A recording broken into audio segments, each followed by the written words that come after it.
আমাদের মধ্যে অনেকেই আছি আমরা যারা ক্রিশ্চিয়ানো রোনাল্ডোর সমালোচনা করি তার অ্যারোগেন্ট আচার আচরণের কারণে।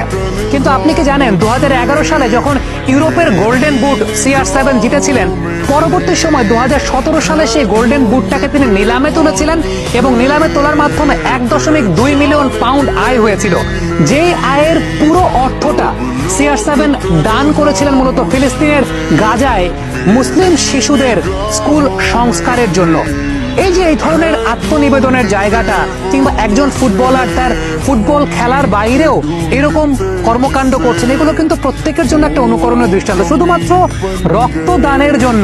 রক্তদানের জন্য তিনি শরীরে কোনো প্রকার ট্যাটু অঙ্কন করেন না। আমরা বিশ্বব্যাপী অনেক ফুটবলারকে দেখি যে শরীরব্যাপী ট্যাটু করছেন, এটা একটা ফ্যাশন বা আইকনিক একটা স্টাইল হিসেবে ব্যবহৃত হয়। বাট ক্রিশ্চিয়ানো রোনাল্ডো ট্যাটু ছাড়াই তিনি আইকনিক স্টার। কারণটা হচ্ছে তিনি ট্যাটু গ্রহণ করেন না, এই কারণে তিনি রক্ত দিতে পছন্দ করেন।